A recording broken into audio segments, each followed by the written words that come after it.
Welcome to new TV Telugu. సంగీతం ఈ మూడు అక్షరాల పదానికి ఉన్న శక్తి మాటల్లో వర్ణించలేనిది.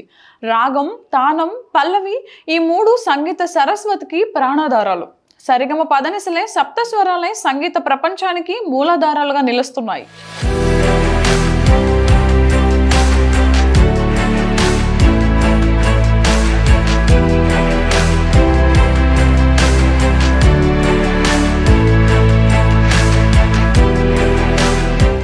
కాలాన్ని సైతం మరిపించి మానసిక ఆనందంతో పాటు ఆరోగ్యాన్ని ప్రసాదించే శక్తి సంగీతానికి మాత్రమే సొంతం అనడంలో అతిశయోక్తి లేదు.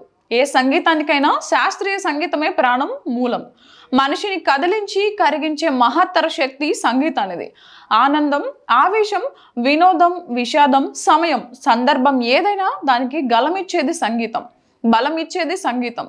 అందుకే పాట లేని ప్రపంచాన్ని ఊహించలేం. అందుకే ప్రతి ఏటా జూన్ 21న అంతర్జాతీయ సంగీత దినోత్సవాన్ని ప్రపంచవ్యాప్తంగా నిర్వహించుకుంటున్నారు.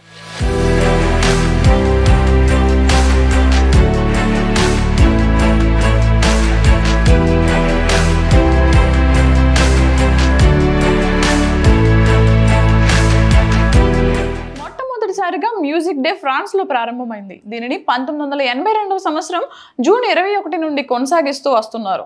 ఆ రోజును మ్యూజిక్ డే లేదా అంతర్జాతీయ సంగీత దినోత్సవంగా ప్రపంచ దేశాలు జరుపుకుంటున్నాయి. భారతదేశం సంగీత దేశం. మన దేశంలో సంగీతం రాజుల కాలం నుండి ఉన్నది. అప్పట్లో స్వయంగా కొంతమంది సంగీత విద్వాంసులు కావడంతో సంగీత కళకు ఎనలేని ఆదరణ లభించేది. రాజుల తరువాత సంగీత విద్వాంసులు పెద్ద పెద్ద ఆలయాల్లో కచేరీలు ఇచ్చేవారు. ఇండియాలో శాస్త్రీయ సంగీతానికి మక్కువ ఎక్కువ. దీంతో పాటు పాశ్చాత్య సంగీతాలైన పాప్, రాక్ మరియు వెస్ట్రన్ మ్యూజిక్లను నేటి యువతరం ఎక్కువగా ఇష్టపడుతుంటారు. సంగీతం ఏదైనా ఇవన్నీ సంగీత ప్రియులను మైమర్పిస్తాయనడంలో సందేహం లేదు.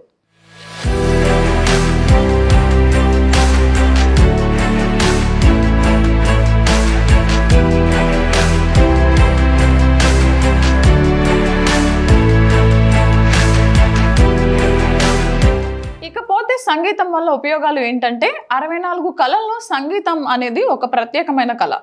6 నెలల పసిపాప ముందు ఎలాంటి చిత్రాలను చూపించినా ఏం గుర్తుపట్టలేరు. కానీ ఒక శబ్దాన్ని చేస్తే మాత్రం ఆ శబ్దానికి స్పందిస్తారు. అలాగే అమ్మ పాడే జోలపాట వింటూ పాలు తాగడం, అన్నం తినడం, హాయిగా నిద్రపోవడం ప్రస్తుత కాలంలో మనం చూస్తున్నాం.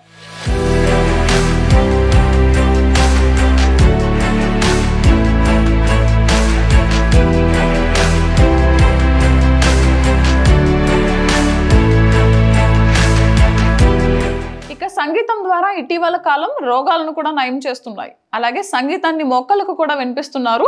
మొక్కలు ఏపుగా పెరగడానికి సైంటిస్టులు ఈ విధానాన్ని వాడుతున్నారు. నేటి కాలం మనుషులు చాలా పనులకు ఒత్తిడి గురవుతున్నారు.